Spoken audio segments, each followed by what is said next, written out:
Today we have the amazing Blaine Smith, who is the director of Gunpowder Games and the maker of Maelstrom, which you guys are very familiar with if you're one of our regulars since we play it constantly. Thank you, Blaine, for stopping by and chatting with us. And thank you for making an amazing game. I mean, by all means. And Sokolov wants us to let you know you have amazing hair. Yes. Look at that hair. You have amazing. Well, whipped it back. That's right. We'll just get right into it. So if you want to take a second and just kind of introduce who you are, what is Gunpowder Games, and then we'll kind of take it from there. Sure. Yeah. So I'm Blaine. I've been in the industry, the video games industry for about, I don't know, since 2002. Worked on a couple of titles. Worked on Dawn of War 2. As the multiplayer supervisor on Dawn of War 2. Also Company of Heroes. So those are RTS games from back in the day. Those are sort of my claims to fame. Worked at Sony Online Entertainment on a very small TCG named Pax Nora, which is a super great game still to this day, still holds up really well. Then worked on another smaller, a couple RTSs, other RTSs, and then also EverQuest Online. I worked on that for a little bit as well. After that, I left and did my first startup, which was Molten Games, and we worked on an announced project. I don't know if we announced it or not actually, but it was called Blunderbuss. That was super fun. That was a really, really fun project, and it was one of the first games that I was in complete control of creatively, which is a very powerful drug that once it gets into your system, it's incredibly hard to not be in control or in charge of things anymore, because everybody else is just like doing it the wrong way, right? So, yeah, lead follower, get out of the way, right? One of those, a little bit of my ego showing there, right? So after Molten, we actually crashed and burned on Molten, which was unfortunate. That was a really, really, really fun game. Tons of asymmetrical gameplay, which was also what we have in Maelstrom. We had old school steam-powered tanks versus griffins that could fly versus infantry, like fantasy-based infantry and stuff like that. So fantasy for me is a super robust space where you can break a lot of traditional rules. So anyway, we crashed and burned on that one, and man, that was a hard one for me personally. And then I ended up drinking myself to sleep for about 3 months straight after that. It was bad. I was just heartbroken, and then kind of picked myself up a little bit and ended up getting a job at Sony PlayStation, working on a small what was supposed to be a free-to-play initiative game. It was called Killstrain. That was a hard game to work on. It's developed in Unity.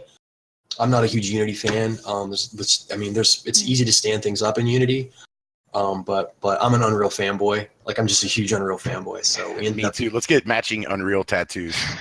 We don't have to go into that stuff, but yeah, I'm a huge fanboy. Anyway, I was working at Sony PlayStation and wasn't really very happy there. And the game was okay, but I wanted to set back out and kind of, I had my battery recharged. I worked there for about 2 years. I was like, all right, well, I've got this game idea in my head based on numerous like pieces and parts and things like that had been rattling around in my head. And I talked to my really good friend that ended up becoming, part of one of the founders, co-founders with us, just sticking our heads in the clouds and like, all right, what is the fantasy? What is, like, when you sail a battleship, right? What is the fantasy? Like, is it raising sails? Is it looking over into the wind and getting the best angle? And it's like, no, not really. It's firing a gigantic goddamn broadside into somebody, seeing them turn into tinder, right? Like, yeah, that. Let's fucking go with that. Like ramming into somebody, boarding them and taking all of their stuff. That was really kind of when I shut my eyes and think about what was the core thing that kind of fired it all off. That fantasy there, married with actual fantasy races, that was really kind of the thing that added to it. It's like, how would an orc build a ship? Knowing what orcs are like, how would a dwarf build a ship? What if the world had been drowned and all these races were forced to have to go to war with each other for land and destroy each other? So that's kind of the impetus and the start. That was the beginning of Maelstrom for us. So Gunpowder itself is actually, I know you guys asked about Gunpowder. So Gunpowder itself is actually a remote studio. We all work remotely on the game. So we've got some people literally all over Canada, Netherlands, Southern California, some people back east in the States. I live in Southern California, but we all pretty much work from home, all hours of the day and whatnot, to just kind of keep things going. Yeah. And that's been its own challenge, not having a studio, but it's also been pretty amazing, in my opinion. Pretty rad that you can actually pull something like this off. Yeah, it's got to be challenging in a way too. That's a lot of like, just being very, very, very organized and on top of everything. I'm glad it came off organized. That's great. No, it did. Definitely did. Definitely came off that way.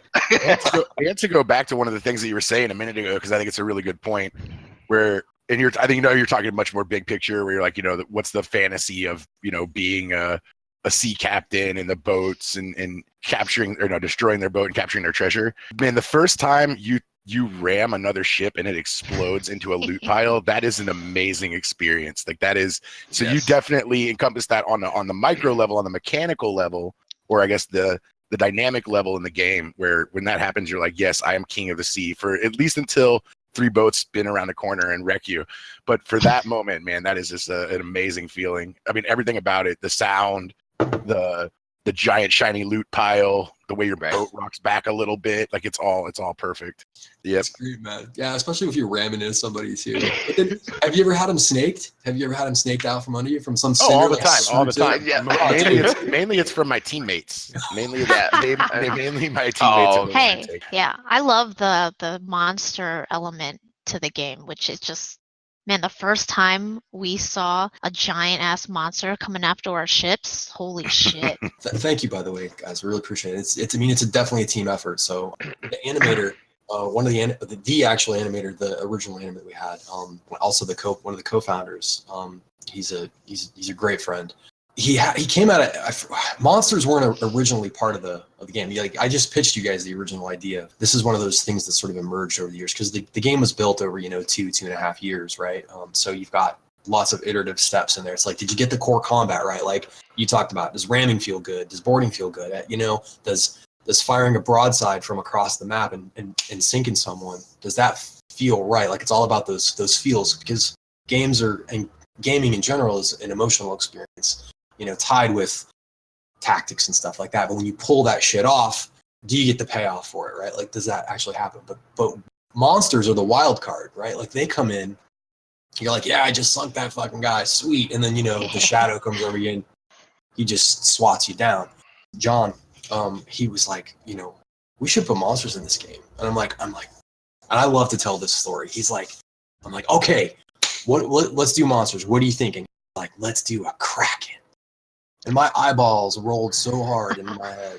I'm like, are you fucking serious? Like a Kraken? Like every ship game on the planet has a Kraken. Like we can, like, we're in a fantasy world. What else can we do? There's got to be some more crazy shit that we can actually do in here. So that's where the Brine Maw came from. So we got this guy that, he pretends that he's an island sinking around, and then all of a sudden he pops up.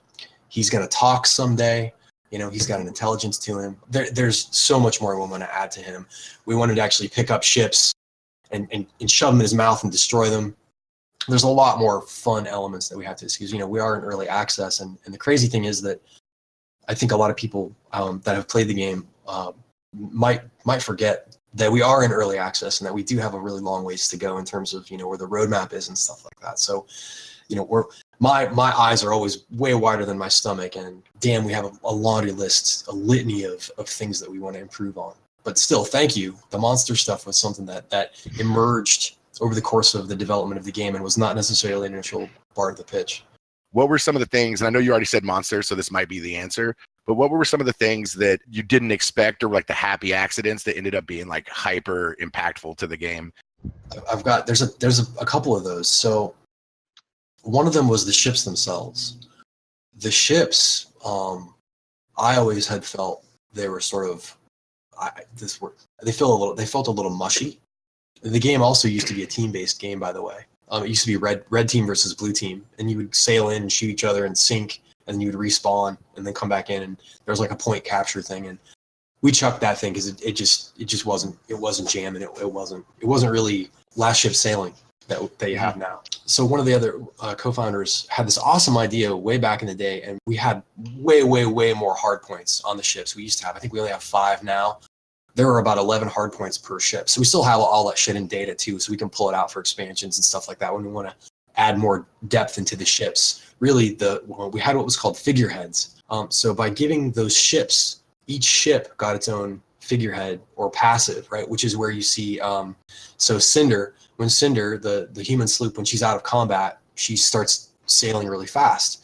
Or Fury's Hold. Fury's Hold has the artillery fire. Or Bloodfin, when she gets shot, she speeds up. She has that incredible speed burst, right? So let's ram into things, right? Love it. All that stuff came in like the last 3 months of development, where I was really struggling. Just kind of hit me. I think it was in the shower. I was like, holy shit, we should just throw those things on there and let all the ships have the passives. And then so that's one. That was where I think kind of everything coalesced and kind of came together at the last minute. And then the second one was during play. So we had the passives on the ships. We had the tier 10 elements on the ships where you'd escalate and progress through. But we're still missing something that was actually in the game itself that drove players to fight, because we had the treasure chest. But then what was the thing inside the game itself that the players were, that encouraged conflict?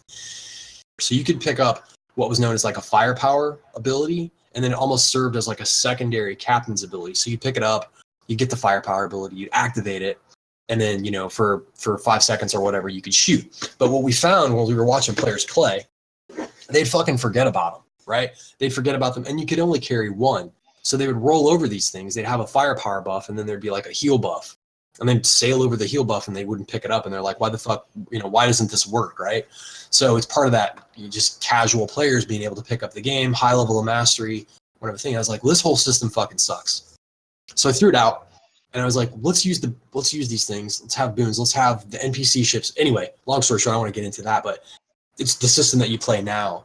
Where the boons and when you sink a player and they have like a bunch of them, they go fountaining out. That was that magical moment that you were asking about. Mm-hmm. I was like, you see all those fucking shiny things flying. New pinata. Oh god. Yeah, absolutely. That is my favorite moment of the game for sure. The payoff, that payoff is so good. Well, there's also the currents too. Yeah, that's a good point. Mm-hmm. So the currents, I don't know if you've noticed it, but they all funnel towards the center of the map Sure. as well. Yeah. Currents is actually a remnant left over from when our game was real fucking slow. I was like, oh my god, what can we do to make this game a little bit faster? Because we've got this like incredibly, it's all tactical and all this kind of stuff. And then currents ended up feeling really cool. They're like this subtle secondary system that nobody's really like, oh yeah, I'm gonna ride the shit out of some currents this game. There's an element there of whenever you have an engagement, when it can change the rules of things up, and then loot drifts down those things now too. Mm-hmm. So there's having the world be a little bit more alive in that capacity is something that ended up being it was a nice system to add, and then of course there's the Maelstroms, and we'll be using those tidal forces or the current forces throughout all the maps and other stuff that we've got. What original idea did you have that just didn't make the cut? That was like something that you thought on paper was going to be like really, really cool, but then when it got put into the game, you're like, no, this isn't happening. Wind. It was wind. Oh yeah. We had wind in the game, and you're like, oh yeah, if you sail into the wind, you're gonna get all these speed bonuses. What ended up happening when we were playing is that it felt like the wind was always blowing the fuck against you. Like everybody, it felt like it, and it would randomly turn, and this game has been sped up, I think, 3 times, by the way. I would watch players, we would have our own internal play tests and invite our friends, and they would come in and play it, and the feedback that we had, even from publishers that had looked at it, is that like, Jesus Christ, you guys, the game is it's fun. There's something there to it, but man, is it slow, right? So right. I went in and I sped everything up. So the cannonballs would fly slower, the ships would sail slower, the wind would blow against you and make you even slower than that. And it's just like, I'll be there in 5 minutes. And I'm just like, fuck it. I'm like, speed 50? Nope, 100, right? Like everything went double across the board. And so we had velocity mechanics on the cannonballs, right? You know how there's like that hang time on the cannonballs for some of them? Right. That was even slower. So your ships are moving slow, your cannonballs are moving slow. So you had like this, you know, and you're like, all right, there, I think it's going to hit, you know, kind of. But the original design for that was that we wanted that moment of anticipation of like, yeah, you know how like torpedoes that we have in the game right now, if the torpedoes hit, you're like, is it going to hit? Yeah, I got him with both of them, you know, that kind of thing. So building those moments in, but it just wasn't fast enough. It really just wasn't fast enough. So those things were like some of the key elements that we just, it just wasn't working for us. And like a fast-paced ship game, there really aren't any of those. The fastest one is from way back. It's Sid Meier's Pirates. If you guys have ever played Sid Meier's Pirates, Absolutely. Yeah. it's one of the greatest games of all time, guys. Seriously. I mean, and not just because of the pirate theme or anything like that. It's just, it's definitely we are going to take for the single player campaign that we're working on. We're going to take elements of Sid Meier's and integrate that stuff because it's so good, and it fits really, really well for kind of the direction that we want to take the campaign. Could you give us any insight into maybe what you guys have planned for the campaign, or specific like elements or things that you guys are working on that you can share? Is it still kind of under wraps? It's not set in stone by any stretch because I'm still writing. We're still writing a lot of these ideas down, but we want to do something that's open world. You can choose how you start. You can choose the ship that you start with, Right. and then you build up that ship. You sort of build into that ship customizations and things like that. And then you'll be able to have an impact on the world itself. So the story of the world right now, at least as it stands, is it's basically in a kind of a time of upheaval.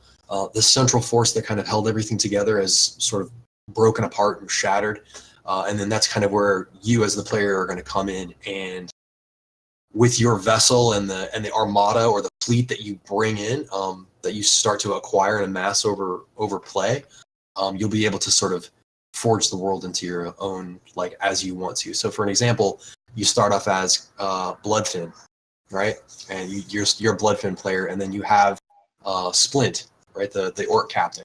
And then you go and you conquer whatever humans, right? You conquer some sort of humans or do some quests or something like that. And then next thing you know, you have Fade and Cleaver, join your armada. So now you have Bloodfin, and then you have a bot controlled or an AI controlled kind of pet, right? In Cleaver, and you can trick her out and all that kind of stuff. So really, and then you sort of spread out and take over the world and do all kinds of rad shit, destroy castles and all that kind of stuff. But that's sort of the overarching impetus, the overarching drive for us, where we want to take it and where we want to go. So something more grand than, the world can be you can kind of conquer the world.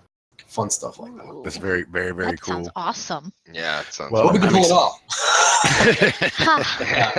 But we've even seen like quite a bit of changes, balancing changes, and it fixes all sorts of stuff coming from you guys. So I can only imagine where we're going to be, 6 months from now, a year from now, when stuff starts rolling out. It's really excited, and I'm super excited for the Undead, which I know is a new planned class you guys have coming, which is going to be really cool as well. Hopefully they can stop the medium shark boat.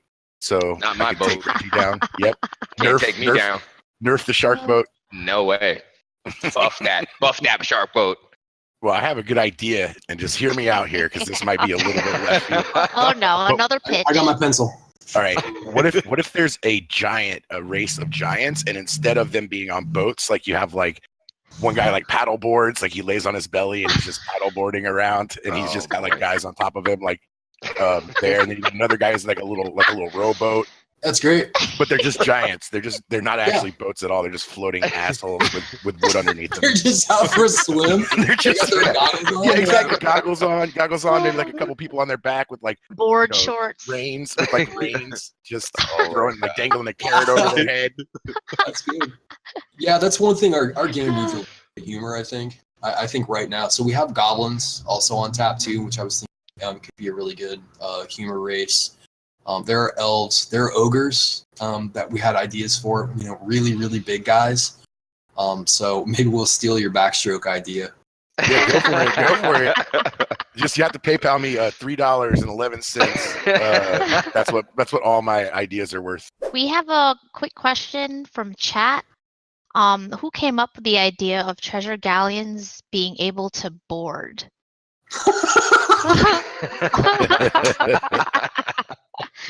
Sorry. So it's part of the AI bot. That's a great question. They're merciless, aren't they? I don't know why. So in data, there's an actual value set for us that does the AI bot favor shooting, boarding, or ramming? Honest to God, that thing's set at 20% right now for treasure galleons, and I have no fucking idea. 20. Hold everybody on. It works 100% of the time, 20% of the time. The treasure galleons love to board, man. It's just ridiculous. I don't know why. It's a great question. And this streamer, his name is Nico the Viking. Love this kid to death. He streamed his first win with Storm Anchor, and he's got this beard and this Viking hat on, and he's streaming himself playing it. And he loses his shit when he wins. His Viking helmet comes flying off, and the beard comes flying off, and he's like, it's like the coolest moment for him. And that was like the vindication moment for me for developing this game over the last however long it was. I laughed till I was so happy. I had tears just rolling out of my eyes. It was like actually getting to see the joy in that. It all snapped together for me at that point. That was crazy. Sorry, I went off on a wild fuck. No, you're good. No, You're good. Awesome. No, I mean, I'm speaking for myself, but one of the greatest moments that we've had on our stream is Maelstrom. Probably the greatest moment, in my opinion, here has been on Maelstrom. We were going into our last game. We're like, we're going to call the stream after this game. I was like, we have 9 wins, Reggie. And he's like, no, we have 8. And I'm like, we're going to have 9. And we won the last game for the day. And it was just like the greatest feeling in the world. We were just on a roll. It was really, really fun. Yeah, if you haven't watched our stream before, winning isn't our norm. So it was a good day. So it was definitely very true. Soko has a request that you show them your fighting game controllers. So I'm pretty particular about my fight stick when it comes to the fighting game. So there's this old version of the Street Fighter arcade edition that they did. I think this is the old Street Fighter. Yeah, the old arcade stick. Ta-da! Oh, nice. You guys remember this? Yeah, I absolutely. I fucking love this stick. You can't get this thing anymore. So I absolutely love this thing. It's Street Fighter. It's got the Street Fighter 4 stuff on the art. Nice. I have 3 of them. You are serious about your fighting games. Oh, I wasn't. I'm not bullshitting. Yeah, I'll throw it down with anybody. Actually, so back at Molten, this was back when I was the hiring manager, right? There was this artist that came in, and he was talking all kind of shit. How he's so good at Street Fighter, and I'm like, all right, hey. So as part of the interview, you gotta whoop my ass at Street Fighter, and his wife was in there too. Uh-oh. So we have this. I had this sign made. It's called the Salty Corner. It's like a Salty Corner. It's like a street sign that says Salty Corner on it, right? And thank you. There it is. I take my fighting game seriously, right? So I was like, let's take it to the Salty Corner. So I get in there. Anyway, long story short, I whooped his butt in front of his wife, and I'm like, what's up? And he went and worked at Blizzard. He didn't come over for us.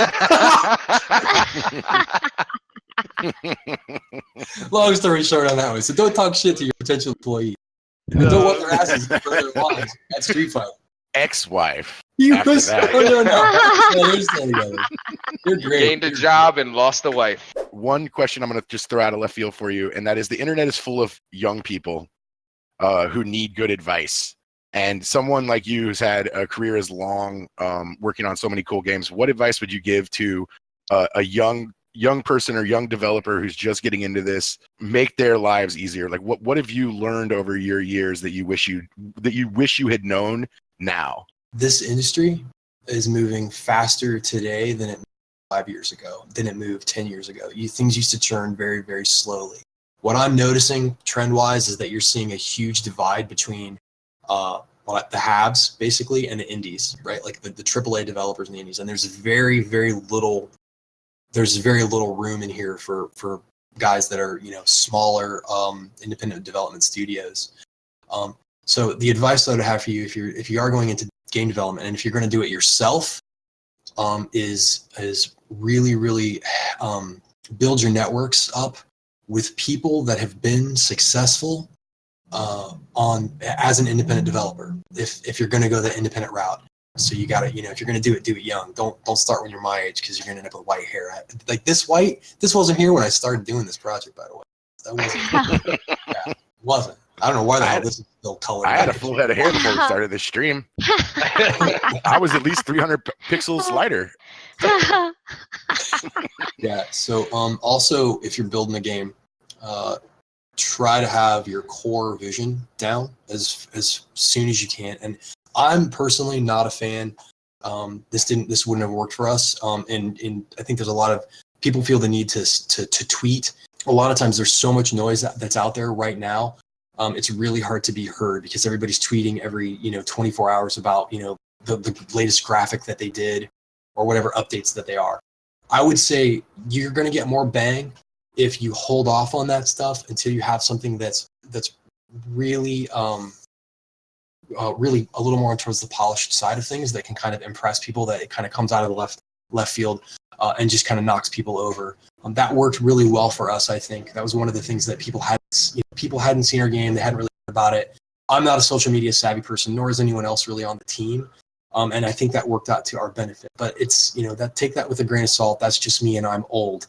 I don't know what that, if that's. No, I agree. I mean, I think that's why your game stuck out to me, because I didn't find your game because someone wrote an article about it, right? I went to Kickstarter, I clicked on the games tab, I went browse projects and just clicked through pages, right? And that's where I saw Maelstrom. Okay. There's tons of content there. And I think that is exactly why I whipped out my credit card for the game, was because of the polish, because it looked like something that was above and beyond what all of the other games were. The other games were like, here's some art and the idea, and what you guys were showing was a game, right? And so I knew what I was investing in was something. I was like, whoa, okay, this is legit. They're just polishing up, they're just getting all their stuff together, but this is a product I can get behind.